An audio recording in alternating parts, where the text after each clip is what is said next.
Yeah. No. Yeah, no. No. Ladies and gentlemen, welcome to Sixers Post Game live on the one and only Run It Back Philly. Thanks for tuning in after what we just watched. I got my guy Romp with me here. We're going to give our thoughts on what just happened in the Sixers versus Knicks game. Make sure you hit the like button. That would be greatly appreciated. Subscribe to the channel if you're not subscribed. Listen to us on Apple Podcasts and Spotify and other podcast platforms if you want these shows in audio format. And there's the phone number. I got to work in this time. Last time I tried this, I had it routed wrong. The audio was doubling, but we're good now. We would like your thoughts on what happened also. So there's the number, and it's pinned at the top of the chat, 484-831-8655. Call in and give us your thoughts, and myself and Romp right here will have a chat with you. So I would appreciate, participation if you're upset at what just happened, or if you don't care, give us your thoughts. Romp, what's good, my man? How you been? I've been good. This game was pure trash. It was tough to watch because the Knicks were trying to let us back in it as much as possible, and also ever since they traded for OG, their lineups without Brunson are just terrible. And tonight, Deuce McBride went off in the first half, and then in the second half, we still couldn't win the minutes with Brunson off the court.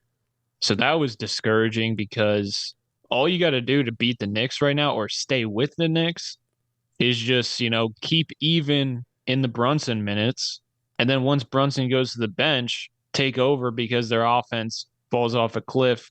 And tonight, they just allowed the Knicks to go off in the Brunson-less minutes. And it's like, what are we doing here? Are you trying to lose? Yeah, that's kind of how I felt about it. It felt like we were trying to lose. I kept saying, if there's going to be a team that blows a 22-point lead, it's going to be the New York Knicks. Maybe not so much this season, but just, how I felt about them the past couple of years. The Knicks are going to nick, you know what I mean? A lot like the Sixers have been the past several years, but there was so many times where it felt like they were asking us to come back and win this game. They were literally like, hey, we don't want to win. We're giving you every opportunity to come back and win this game. And we just kept hanging ourselves with our own belt every single time. I don't know if that's a reference that I should make on YouTube, but every time we kept shooting ourselves in the foot, whatever. Yeah, they were asking for us to come back in this game, and we just couldn't do it, man. We'll get into, the specific things that happened and where I really think the game completely ended. But the first thing I want to say is, from the beginning, to me, felt like a fluky game. The people are going to look at the final score and say the Sixers got smacked by the Knicks. That's why I put the title, Sixers get blown out by the Knicks. It wasn't really a blowout. It felt like such a fluky game from the beginning. It didn't feel like one of those games where you came out with no energy and you were flat and you got ran out of the building. It felt like we had a lot of energy in the beginning, I think. Maybe I'm wrong about that. Let me know what you think. But they made so many ridiculous shots in the beginning of this game in the first half. They shot 75% from three in the first quarter, or 60% from three in the first quarter. Jalen Brunson was 75% in the first quarter. Dude named McBride, who has been a two-way G League player his whole short career so far, hits 4 3-pointers in the first quarter. Fun little fact about him: his career high in the G League is 39 points against the Delaware Bluecoats. So he is just a Sixer killer at heart. And, he had 12 points. The guy scores 2 points a game. He had 12 points in the first quarter.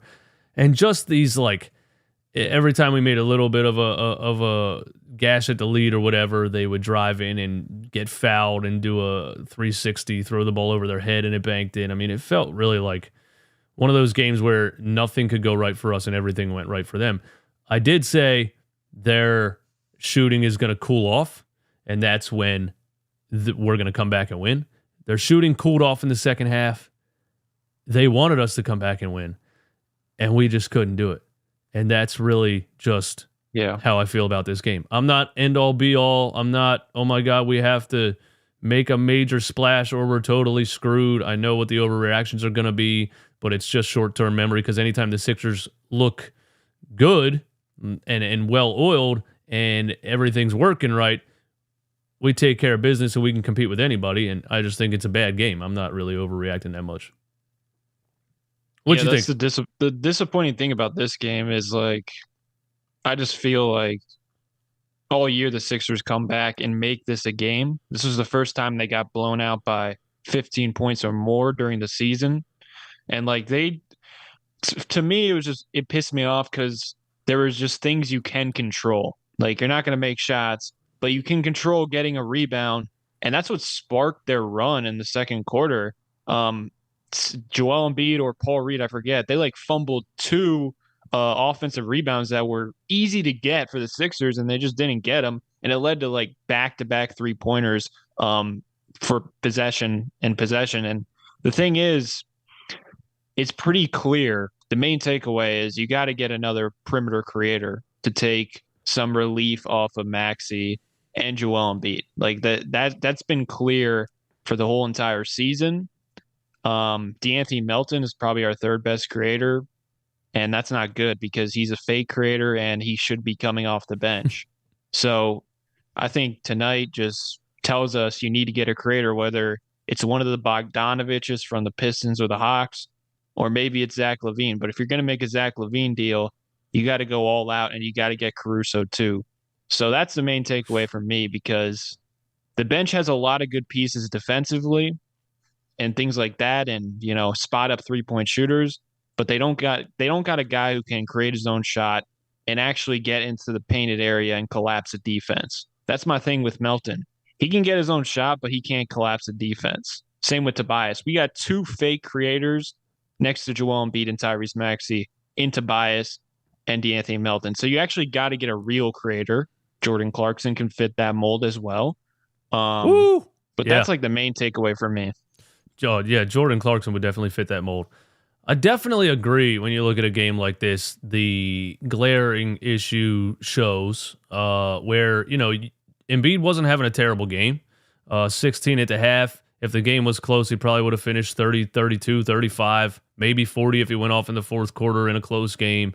He gets 30 and 10. I think he finished with 30 and 10, 31 and 10. Maxey, I don't think, was having a bad game. He was on pace for 30 by halftime. Kelly Oubre was contributing a lot in the first half, hitting threes, slashing to the rim. Comes out in the, I think, start of the fourth quarter, driving dunk down the lane to spark some energy. But outside of those three guys, there's nothing else anywhere, and it becomes evident that like a guy like Marcus Morris will have games where he gives you a little bit of a spark off the bench, but it's not something you can rely on. As you saw tonight, he was a no-show. So the glaring issue here, and I didn't want to go here this early, but we have to. The glaring issue is the same glaring issue we've been talking about for 5 years.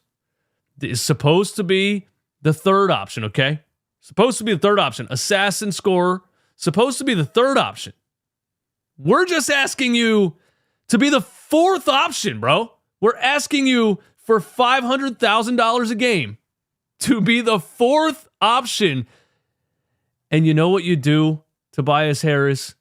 And I'm so excited to say this because I've been getting Tobias Harris's sisters and aunts and uncles on burner accounts defending him because there's no way there's a real person alive that's a Tobias Harris defender at this stage. You beat up all the bad teams.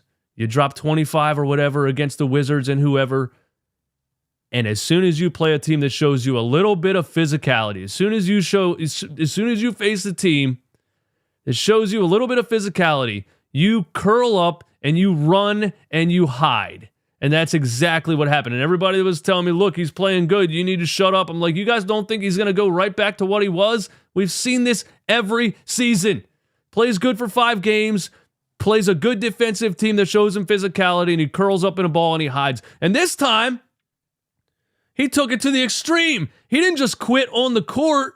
He quit on the court. He couldn't do anything after the first couple of minutes when he scored 5 points. He quit. He was a no-show. He was nowhere to be found. He said, I don't even want to be on the court anymore. My ankle hurts. I'm not coming back.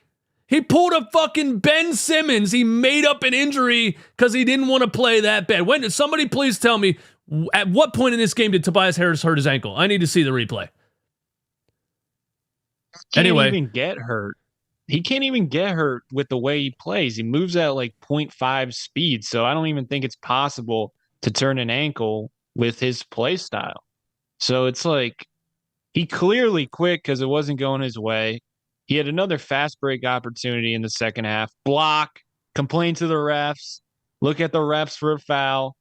Like, when is this going to change? It's not going to change. So all you can do is pray that the Sixers move on from him, but they're not going to move on from him because they believe he's someone he's not. And they look at the advanced stats because they see the starting lineup with DeAnthony Melton and Tobias Harris in it, and they look at those analytical numbers, and it's tops of the league. Even though me, you, and RB could be tops of the league in net rating with Joel Embiid and Tyrese Maxey. That's the whole problem with Daryl Morey. That's the whole issue. He's a fine GM. He's a good GM. Too analytical. But he's too into analytics. Look at the game. Look at what you're watching.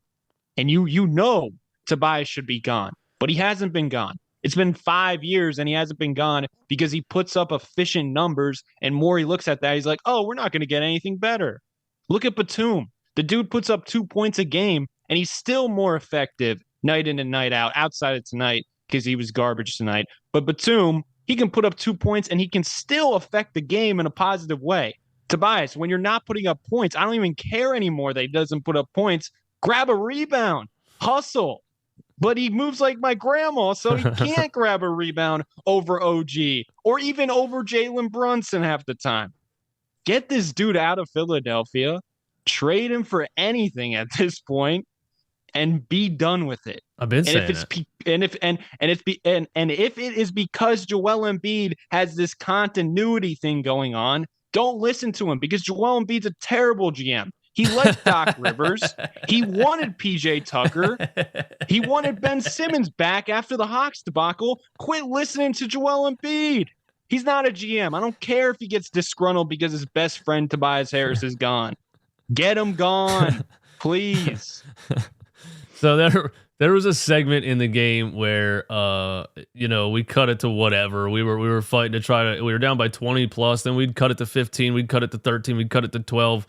And 2 possessions in a row. Tobias, I don't remember what happened on the first one, a fast break or something, missed a layup. I'm screaming, oh my God, here we go with Tobias Harris again, or he got blocked at the rim by somebody that shouldn't have got blocked by.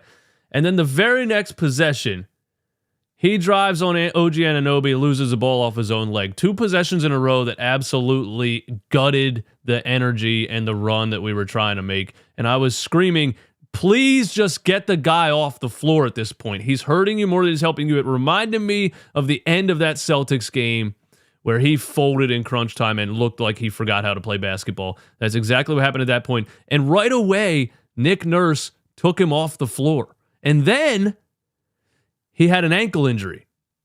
And so here's my conspiracy theory. Daryl Morey already has a trade lined up. They didn't know that Tobias Harris was going to go out and try to sabotage his own trade value in a game when they already had it lined up. And Daryl's on the phone like, get him off the floor. Tell everyone he hurt his ankle. This is going to ruin the trade that I already have lined up. That's my conspiracy theory. If he doesn't get traded at the deadline, what are we doing? Well, I don't think it's going to happen, to be honest. I really don't. It's just a giant, it's not a positive or a negative. It's just a giant $40 million guy for no reason. You don't need him. You need to get rid of him. That's the thing. You can't, unless it's the playoffs, it's not worth benching him because it's not worth the potential. Oh, I'm Tobias Harris. I'm going to get pissed off and ruin the locker room chemistry. So because he's making 40 mil, he has that aura, and also he has the clout of being a locker room leader, so that comes into play too. So we're just stuck. We're stuck with number 12. And I've been trying to deal with it. Like, I've been trying not to complain about him. Yeah, me too. But tonight was just another Another instance I've been where trying to you give him his just props when he has like, good what are we games. doing? And he started this game out pretty good. I thought he was playing good post defense on Julius Randle in the beginning of the game. He was running fast breaks in the beginning of the game. He had 3 assists in the first quarter. I've never seen the guy pass the ball before in my life. He had 3 assists on fast breaks. I'm like, what is going on here? And then he just folded just so unbelievably hard. And you're not relying on Tobias Harris, but when with a game like this where Maxey, Embiid, and Oubre are scoring and nobody else is, how is he not contributing? He totally got shut out because of the physicality of the New York Knicks on the perimeter. He couldn't do anything, and he completely quit and made up an ankle injury. I don't want to rant about Tobias Harris the whole game, but yeah, I just can't believe how right we continue to be when he plays 5 good games in a row. We're like, oh yeah, just wait. Because we've seen it. How does everybody else not expect it? I think most people do. There's just, like I said, his wife has 6 burners account or something.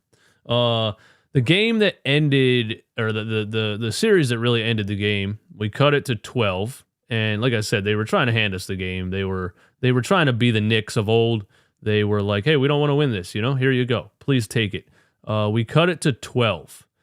And Maxey had a wide open 3-pointer where nobody guarded. They forgot about him. There wasn't even anybody close to him. It was like he was in an empty gym. And if he would have hit that and cut it to 9, the momentum would have continued. He missed it. Quentin Grimes hit a 3 on the other end. And then the very next possession, pick and pop, Paul Reed.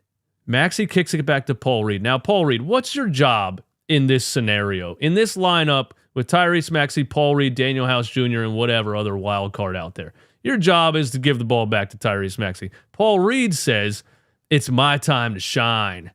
Pump fakes a 3, double crossover, spin move on Hartenstein.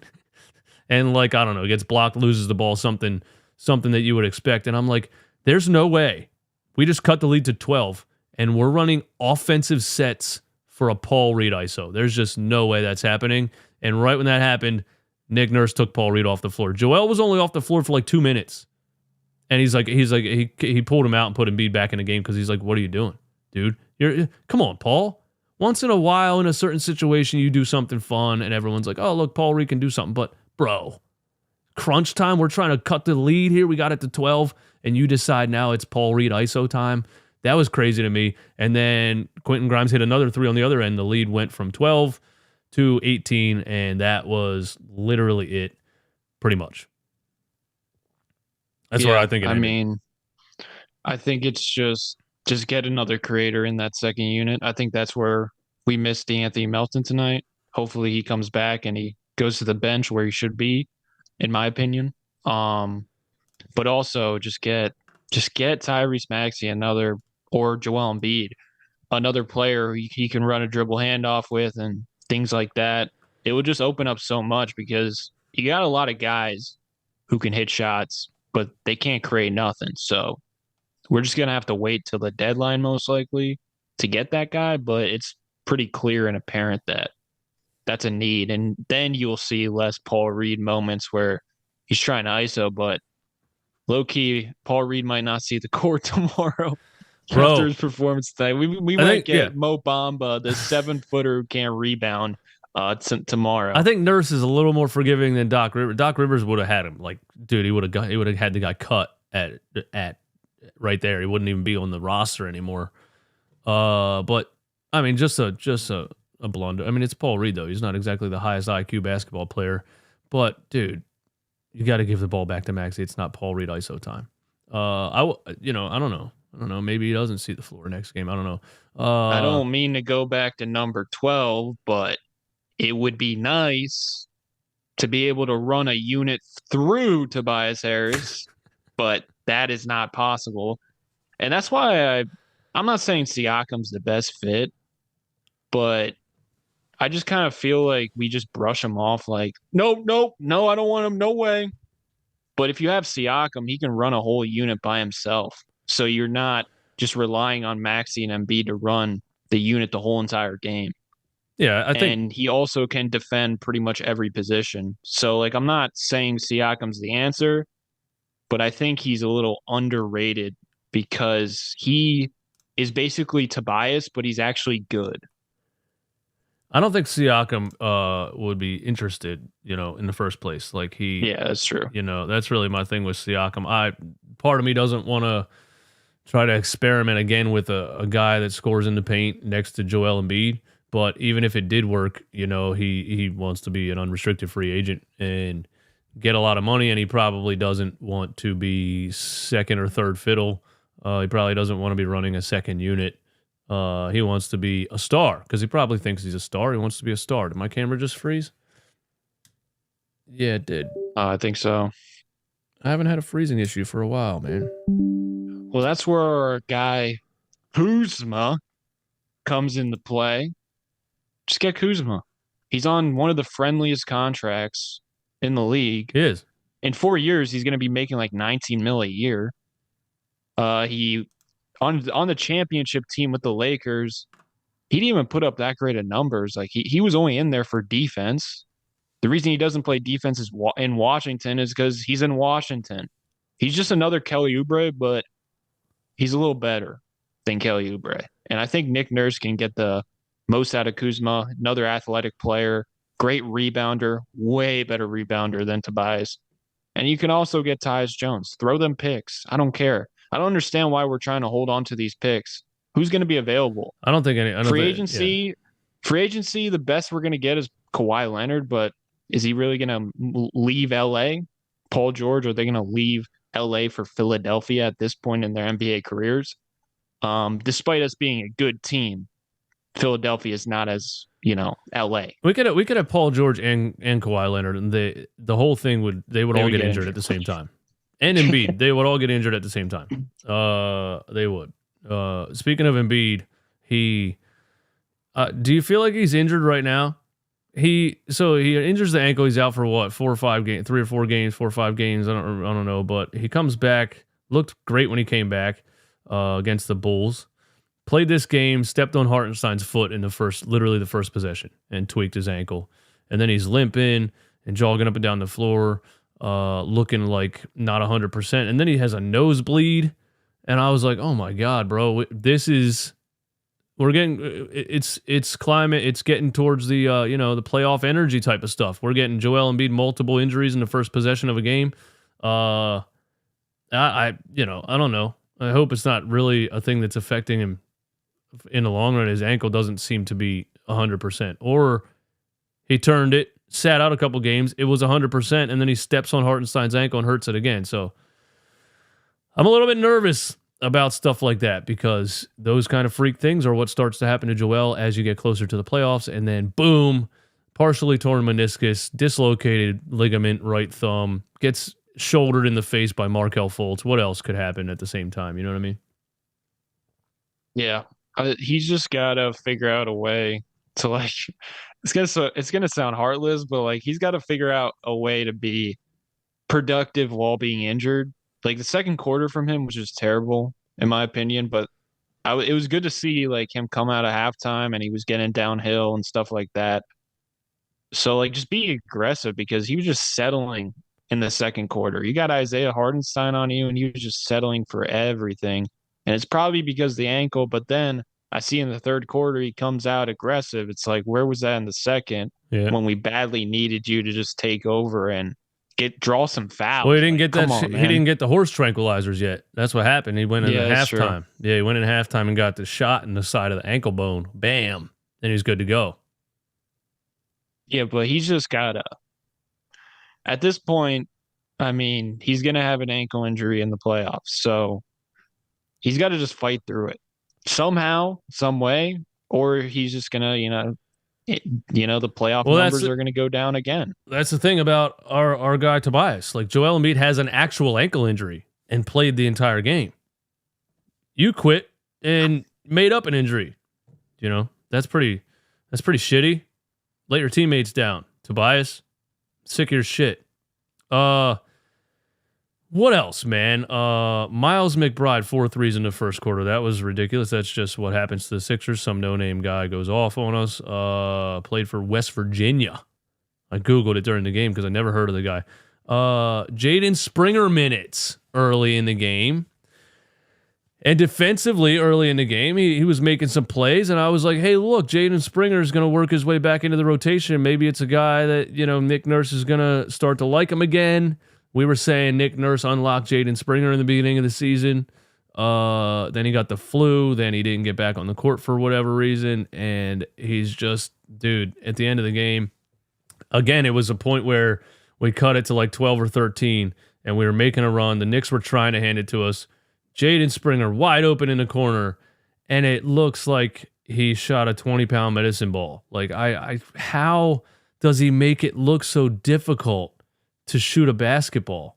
And it like hit the side of the rim, and I'm like, oh my God. It just, more offensive game than like some other young players that have been frustrating to watch over the years, like Matisse Thybulle or somebody, but still just a couple of times he got the ball under the rim. Garbage time, nobody was probably watching the game at this point, but Jaden Springer got under the rim, and like, I don't know, he makes it look like the basket is 25 feet tall somehow when he gets under the rim. Like, why can't you just go straight up with the ball? Are you not 6'4" with a freak athleticism? I don't understand it.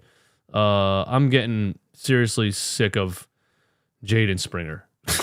Like, I'm tired of the lack of offensive game, and anytime he starts to look okay, he has a game where it's like, holy shit, this guy's not even close to being a contributor. And he's 21, but I don't care, dude. I'm sick of it. Back to the G League for you. Yeah, I mean, that's my take on it. It's Sixers fans just need to get serious. Like, if they want to compete, Springer should be gone by the deadline to boost the value of the trade, because he's Does still he have trade value for sure. Does he? Yeah, he definitely has trade value. I mean, not much, but if you make a trade video and you include him, Sixers fans will go berserk. And also, they don't want to trade him on him. I made a video on him when he was doing well, and they were like, "We don't need Caruso. He is Caruso," which is hilarious, bro. But I'm getting he should be traded. Half our picks should be gone. We need to make a win now move. Like, the East definitely is wide open, and there's nothing in free agency. What are we going to overpay Klay Thompson? Yeah, that was what the take that I had today. I was like, I can't wait to hang up the cap space banner. Look, we got all this cap space. Like, that's not the goal, dudes. The goal is to build the best team you could possibly build right now to try to win with Joel Embiid in his prime. I don't give a shit about cap space. People, like when I said the Kuzma thing, I'm just talking about players that maybe a little bit better of a fit than Tobias Harris, who is a more willing three-point shooter, is bigger, is more athletic, and is like half the price. And, people were like, yeah, but look at his contract, and you don't want to pay that for 3 years. I'm like, you have to pay contracts. That's what the NBA is. That's what sports are. You have to get players, and you have to pay them money. This whole like, oh, we don't want anyone because we don't want to pay anyone. What is this? Are you guys Josh Harris? I don't understand why you want to keep this money so bad. And yeah, there's no big free agent. It's not a thing. We got all this cap space, and we signed who? Who do they think is this superstar that's going to be an unrestricted free agent that the Sixers are going to sign with all this cap space? I agree with you. Davon, aka Schoolboy Beats, thank you for the support, my man. $2 super chat. 4 starter subs was ill-advised by Nurse in the second quarter. Was that when Joel was on the floor with 4 bench players? Is that what you're talking about? I think so. Yeah, who couldn't dribble besides Pat Beverly? That was an interesting move. And that makes it very simple for the Knicks to triple team Embiid. That's what happened in the second quarter. I mean, it wasn't a good second quarter for him, but they were bringing doubles before he even got the ball because they were just daring somebody else to do something with the ball. And it was Pat Bev and Daniel House, and and Pat Bev can make some moves, but this wasn't a good game for him. Yeah, I agree. That second quarter lineup was interesting, and I don't want to say we missed DeAnthony Melton, but he's definitely a piece that would have been nice to have on the floor for a little bit of a spark. If he went off for 15 or something, it's a different game. Kispert, Kuzma, Gafford, Tyus send Tobias and Co to Virginia. Are we talking about DC? You think you're getting Kispert, Kuz, Gafford, and Tyus Jones for Tobias Harris? I don't think the Sixers have. I mean, Tobias and a couple of first-round picks. I don't know. That It would seems. be Tyus. It would be Tyus and Kuzma, and then we give them like two first round picks, probably a swap, That was the trade I and was then talking we about give today. Tobias and Jaden Springer, That was the trade I was talking most about likely. today, and people were like, "That's a serious overpay," and I'm like, "Dude, I already think the Sixers can compete with any team in the NBA when healthy and playing well. There's going to be games where you play bad, but I already think they're a contender right now. If you add a backup point guard, you get rid of Tobias and get Kuzma. I don't hate it. I don't think Daryl Morey would do that anyway, because he probably thinks these guys are random NBA players and he wants stars.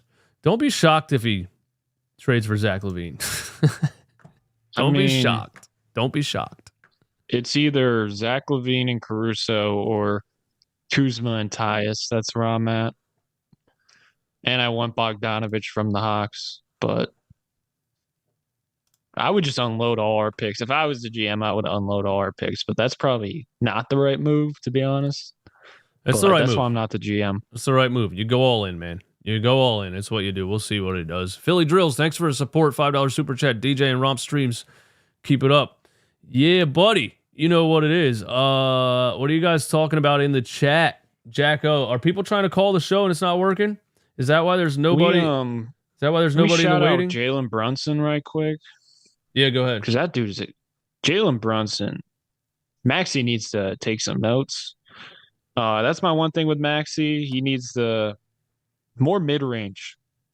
He can't just be three and drive in the paint and it always be a layup. He shot some mid-range tonight, but he just needs a little more mid-range in his bag. And also, he just randomly got passive in like the second or third quarter. I think it was the third quarter. He just like didn't take a shot for like the whole quarter. It's like, what are we doing? Unload the clip. I don't even care if he misses. Like, so what? You miss an open three, and now you're gonna pass up a floater when Isaiah Hartenstein's giving you so much space. Maxey's just he's gotta be aggressive 24/7. And if it tanks his efficiency, it is what it is. We've been through this so many times on this show when we have streams where we just talk about Maxey needs to be more aggressive, but it's just true. There's not enough shot creators, especially when Tobias is being a G League level player. So that's my thing with Maxey. He needs to work on his self creation a little more in the off season. It's not going to come this year most likely, but he's got to take some notes from Brunson because Brunson's a tier ahead of him because he can create out of nothing every possession against anyone. Definitely, Brunson's a tier ahead of him as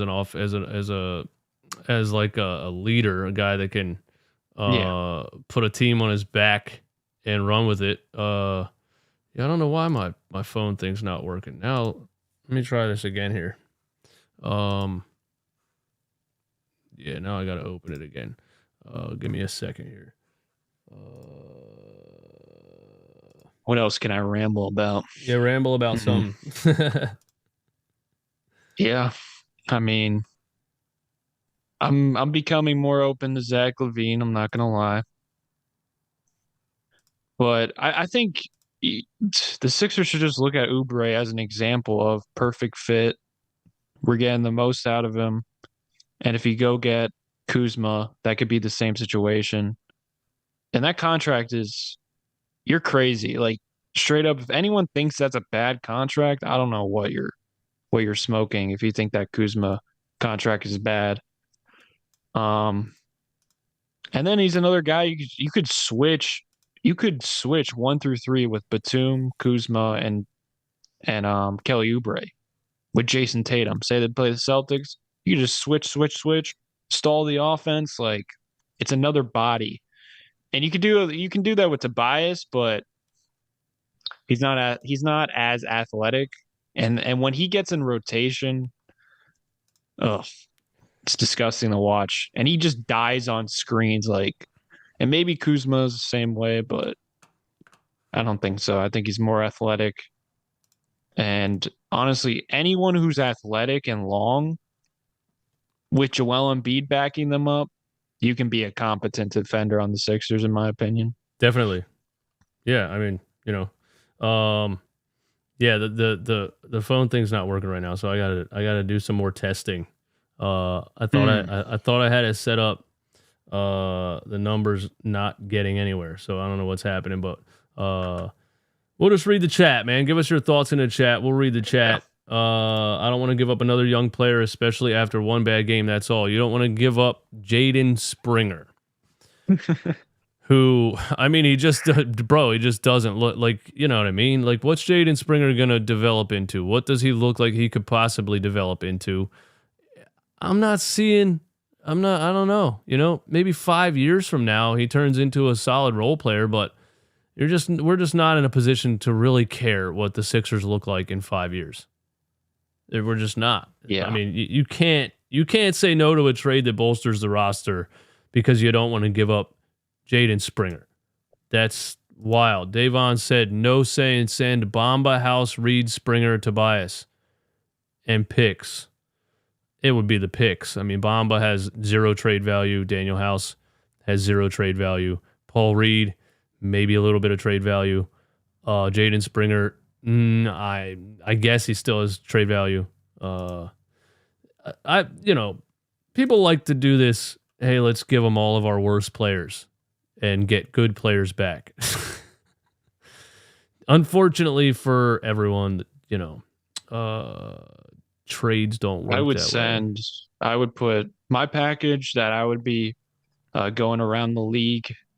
I would put Melton, Tobias, and Springer, and then picks maybe if it's worth adding picks because that's actually Melton's expiring and he's pretty good. Tobias expiring, solid for a losing team like the Pistons or something like that. And then Springer, elite defender, and then you got picks that can actually get you something. Bamba and whatever's not going to get you anything. So if you actually want to improve the team. Yeah.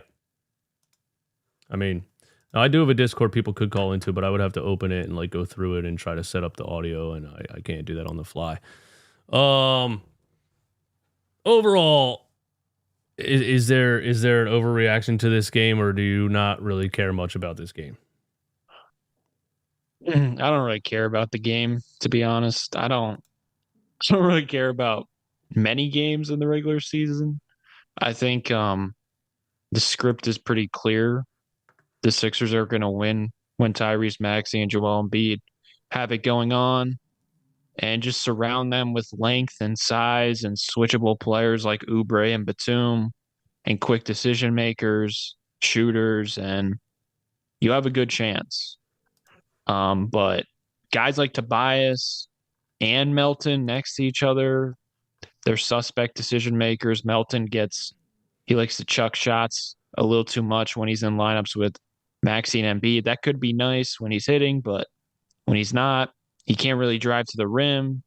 So when you put those two, Melton and Tobias, together next to Joel Embiid and Tyrese Maxey, you're just capping the potential of the lineup. So it's just fix that, Melton to the bench, get rid of Tobias, and see what happens. All right, what about DeJounte Murray? If you can get Bogdanovich in the deal, I wouldn't mind it. Why would the But Hawks he's do kind of that like, though? Why did that? yeah, Why did I don't know. the I Hawks don't gave know. up 3 first round picks for him, right? So Yeah. they're deciding right now that the pairing of him and Trae Young didn't work like they thought it was going to, and now they want to trade him. What are they going to want in return for him? You know what I mean? I think they could possibly want Tobias because if you're trading DeJounte Murray, you're just trying to get off that contract, and Tobias is expiring. So you just have to deal with him for half the season. And then if you sign him, it's probably going to be much lesser than a max, or you could just let him go. So I think it's more of a, oh, we just want to get off DeJounte Murray, because it was a terrible move looking back on it. Yeah. So yeah, but DeJounte, it's like Siakam, but worse. Like it's the same issues. He needs the ball in his hands. He's been good on catch and shoot threes this year, which is surprising because he used to not be. So I don't know if it's a fluke or he really made that development. But if he did make that development, that would be nice. Next to Maxey and Embiid, because he's shooting like 38% on like 6 attempts per game. Yeah. He's a solid defender as well. I mean, I wouldn't hate it, but it's also, I don't know. It could be a low key move because everyone on Sixers Twitter hates it, and usually when Sixers Twitter hates something, it's usually the opposite is the Absolutely. answer. So Absolutely. Twitter's Yeah. that's also kind of tricking me. Oh yeah, absolutely. Dude, I've been trying so hard to train myself to not stop reading because I'm always going to read stuff. I'm on social media. It's part of the business, but reading the YouTube comments, a lot of you guys leave awesome comments, but there's so many just on the spectrum comments in YouTube, and Twitter is even worse. It's just there's so much nonsense on there. It's wild. I mean, Yeah. like you'll win 10 games in a row, and then you'll have a game where you look like crap in the first quarter, and Twitter will be like, dude, I told you this team sucks. Trade this guy, trade that guy, blow it up. Like yeah, you have to try not to let that mold your thought process because it's cancer. Twitter is cancer. It will get into the negative takes will get into your brain, and you have to try to ignore it. That's what I've been trying to do with Twitter, and I've been trying not to respond to people that say dumb things to me. Josh, no doubt, my man. Thanks for the support. I will fully test the phone system. Y'all know I had it up before, and we were doing call-in shows, and I really want to get back into it because it's a lot of fun. But I failed again as a producer, but we're here, and we're reading the chat. All right. What else we got? Joel Embiid is lazy. Hey, I thought you went to sleep. You said in the playback stream, good night, I'm going to bed. And you were so mad and you wanted to yell at Embiid so much that you woke up and came back on YouTube to say Embiid is lazy. I mean, look, Joel Embiid's 7'2". He's 300 pounds. He's not going to look like some kind of high energy athlete. He's never going to look like some kind of high energy athlete. I know people want him to look like he looked in college at 245. I don't know. Joel's just a gigantic person. He's always going to look kind of dopic and slow. He's a giant, and he's doing things that nobody his size should ever be able to do. And so with Joel Embiid, I try to just cherish the positives. It's unbelievable what he can do at his size. There's going to be flaws that come with that, which is him being big and slow and looking lazy sometimes.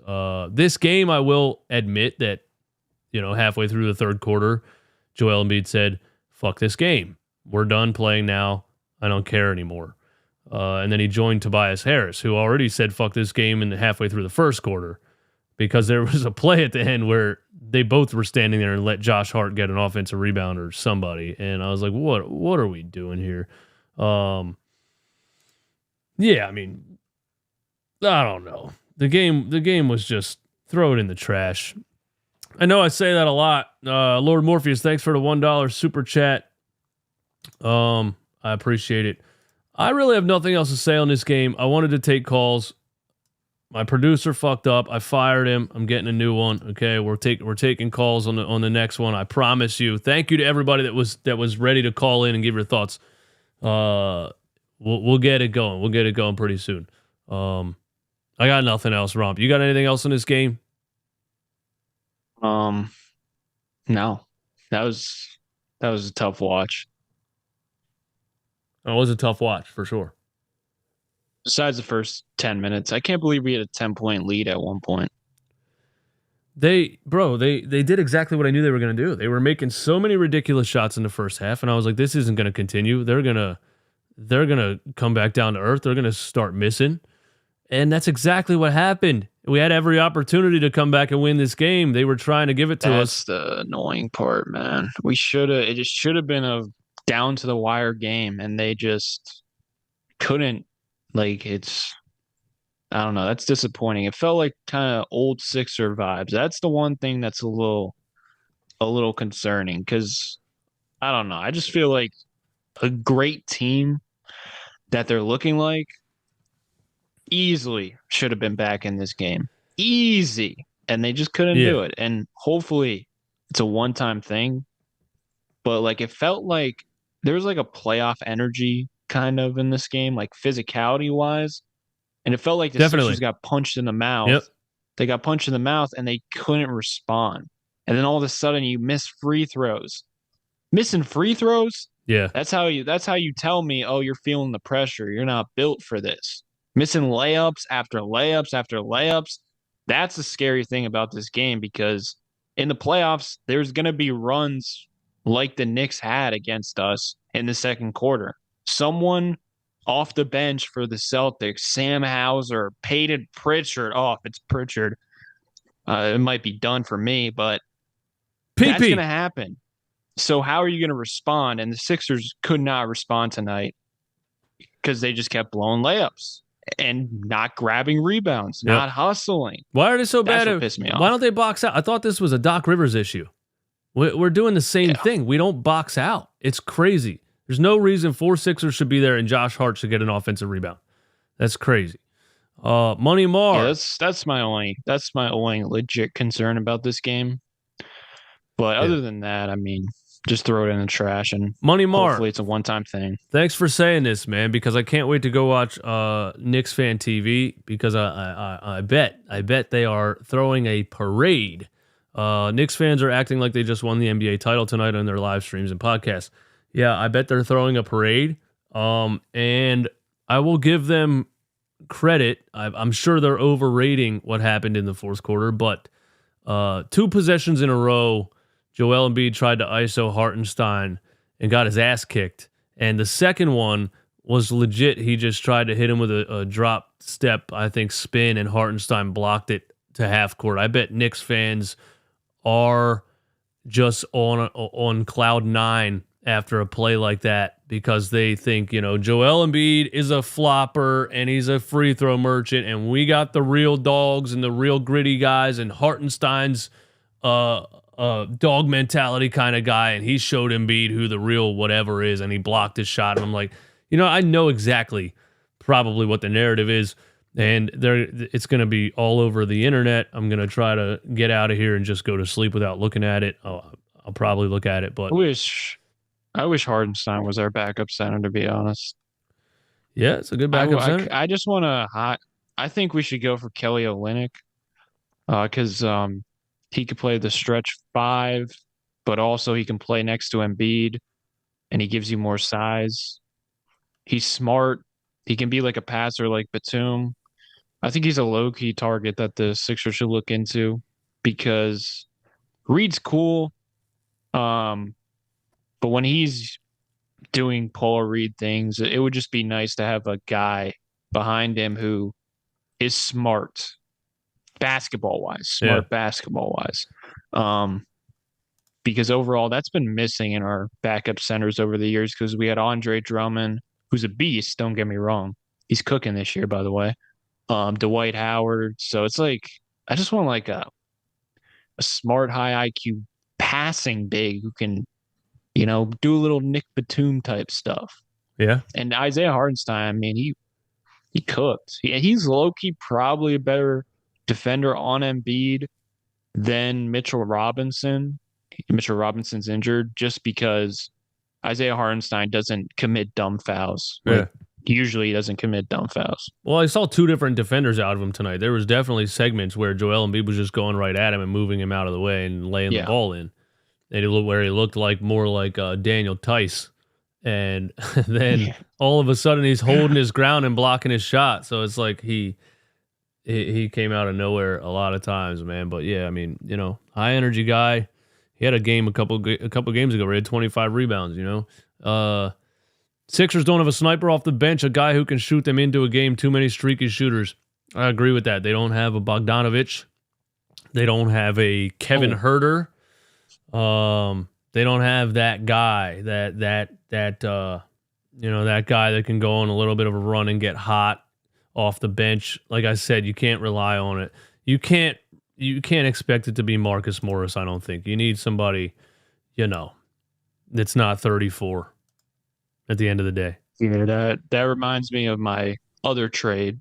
I'll add to the list of Kuzma and Tyus Jones and Zach LaVine and Caruso. Kyle Terry Kern. Rozier. Go ahead, man. Terry Rozier, Scary Terry, and PJ Washington. Yeah, Terry Rozier and PJ Washington for Tobias and Picks and Springer or whatever, Melton.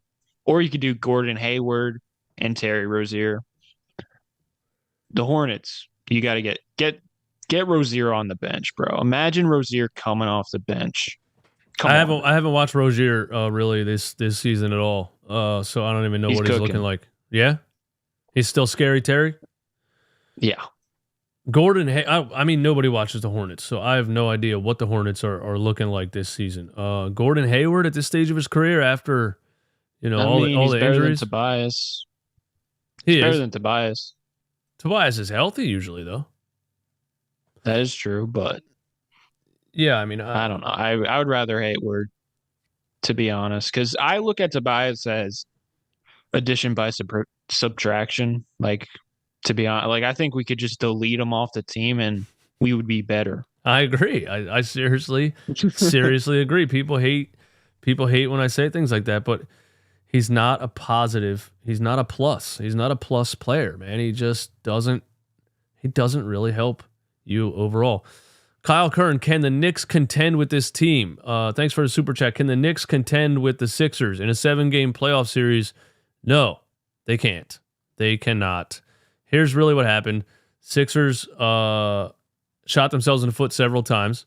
The Knicks shot 60% from three in the first half. Brunson shot 75% in the first quarter.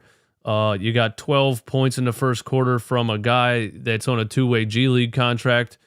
And the Knicks tried to hand the game to the Sixers, and the Sixers folded. In a 7-game playoff series, Romp, you can tell me what you think, but in a 7-game playoff series, the Sixers are winning 4-2 against the Knicks. Yeah. Both with the rosters right now. I'm not talking about after a trade deadline and add this or that. I'm talking about rosters right now. Sixers win 4-2 in a playoff series. Yeah. I mean, right now, I would pick the Sixers, but I will say Jalen Brunson gives them a chance against anyone. True. And if they make a deal for like a Jordan Clarkson who can run the second unit, if they can figure out I think their problem is Randall, because they're going to have to rely on him in the playoffs, and he's ultimately going to be like he is tonight more often than not. Oh, he was horrible, and he was killing them at the end. He was turning the ball over. He was throwing the ball out of bounds. He was Yeah, but Brunson, I mean, against the Heat last year, he averaged 30. So you saw what Brunson could do tonight, man. He was cooking. He's so good. He's so good. He gives them a chance against anyone, but overall, they got the Randall issue in the playoffs. So, but yeah, they're like a tier under, I would say, the Sixers, Bucks, and Celtics. But if they make a trade for like Brogdon or Clarkson, I would put them in the same tier as us, because it's just the Brunson-less units are so like disturbing. And that's why I kind of like them getting rid of RJ Barrett and quickly. Well, I don't really like them getting rid of quickly, but it kind of makes Brunson be like Luka Doncic 24/7, because there's times last year where Brunson would just naturally get phased out of the offense. And you saw it tonight with Randall. But there's just sequences where RJ Barrett would drive, and it's like, dude, Brunson's absolutely cooking. So getting rid of RJ Barrett and Quickly wasn't in the starting unit, but just getting rid of another ball dominant player who's only looking to score, it just helps Brunson, demand the ball like 24/7. And we had no answer for him tonight. No, we absolutely had no answer. Nick Batum was playing defense on him most of the night. He was playing good defense too. Yeah, yeah. Batum was playing good defense for a 35-year-old power forward out there, like pressing full court and out there outside the 3-point line, going around screens. And Nick Batum is impressive the way that he still moves, for sure. But yeah, as soon as like a couple times Maxey was on him one-on-one, he was just shredding him, and it was like, oh my god. Compared to the way Batum moves compared to Tobias on defense, it's like, what are we doing here? That's so true, and that's funny because he's 5 years older than him. He's bigger than him. He should be slower than him, but he's not, because he's not Tobias Harris. Sixers aren't letting Grimes and Hartenstein look like all-stars in a 7-game series. Exactly. I seriously, no, I don't. I mean, we let Herter and we did. Danilo Gallinari We did. outplayed Tobias, if you remember. So, like, and Lou Williams, who's basically out of I forgot about the him NBA in Atlanta. Remember, he had that crazy run in one of their comebacks. Where he had like 22 off the bench. Bucket. Bro, I'm not going to sit here and act like we could beat anyone, but we could also lose to anyone. I think that's just a fact. Yeah, but I don't think over a 7-game series. I think the Sixers, I'll look at their best performances this year so far, and I'll take that. I'll take that 4 times out of 2 times. I think they would have 2 games that look like this, and they would have 4 games that look like that. That's just me trying to, give a prediction. And I can't wait to clip that out and put it on TikTok because there's a lot of Knicks fans that are gonna, because they think they're the best team in the world right now because they won 3 games in a row after an OG and an OB trade. They'll come back down to earth soon. We choked though. We lost this game. The Knicks didn't win this game. We lost this game. That's seriously how I feel about it. Knicks been giving Sixers headaches for the last couple of seasons. Not a given Sixers win a 7-game series. If the Sixers, if that ends up being a first round, if that ends up being I don't know. The Knicks have been giving Sixers headaches for the last couple of seasons. I feel like we beat them every year, but I could be wrong. If we get the Knicks in the first round, that would kind of suck, wouldn't it? Because they are gritty and they are physical, and they just showed tonight, how they can give you problems in the first round. That's not like a Wizards first round or a Nets first round sweep.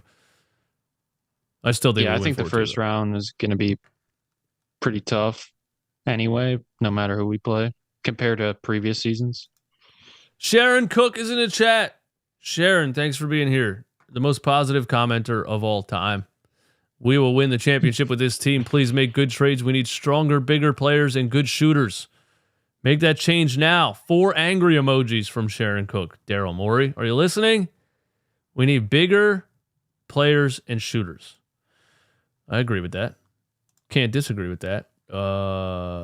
Something's going to happen at the trade deadline anyway. I definitely think that. I don't think Daryl Morey's an idiot. I know exactly. I feel like I know exactly what he's thinking looking at this team. They're good. They have great performances, but when they have bad performances like tonight, there's issues that stand out that can be upgraded at the trade deadline. And if you do that, I think you are a solidified championship contender. Even though I think when the Sixers are healthy and have everybody playing well, I think they can compete with anybody anyway, but you can definitely improve the roster also. Did Nurse wait too much to adjust to Brunson? Second half, they did a better job with him. I don't know. I just think he's that good sometimes, man. He was just not missing anything in the first half, dude. He was hitting everything he put up. And what can you do when that's happening? There were heavily contested step backs, man. Like, there's not this magic defender that they could have put on him. He was just cooking. I grew up watching Allen Iverson or any other combo guard that gets hot and will drop 40 on you in a flash. There's not much you can do when he gets hot and he's hitting contested step backs. You know what I mean? Yeah. Kuzma and Tyus Jones, and then get Seth Curry back from Dallas, and that'd be cool. Is it concerning that Maxey can shoot such a high percentage 3 but can have games where he can't hit a 3 to save his life? Was he 0 for 8 tonight? That is getting annoying. Was he 0 for 8 tonight? That is getting annoying. I'm not going to lie. He was 0 for 8 tonight. I didn't even realize that. He's either, in the last month, he's either been on one or like he can't hit anything for the whole entire game. It's like, come on, man. Yeah, I mean, the one that he missed at the end, like I said, we cut it to 12, and he was absolutely wide open. He never misses that, bro. And then he's missing free throws. Yeah, we can't believe how many free throws we missed tonight. Well, what can you do? It was a game that was weird from the start. I felt like I didn't want to continue to watch it after about halfway through the first quarter. I just felt like bad things were going to happen. Bad things continued to happen. The Knicks tried to nick. They tried to give us the game. We didn't want it. We shot ourselves in the foot several times. And then, boom, it's a 35-point victory. I don't even know what the final score was. But, yeah, that's all I got. I am DJ, so this is Run It Back Philly. That is Romp at Official Romp. Sixers Talk with Romp on YouTube. Romp 2.0 on YouTube. And I won't be around tomorrow, but we'll see you soon. Thanks for coming through, Romp. Thank you for having me. Yeah, man.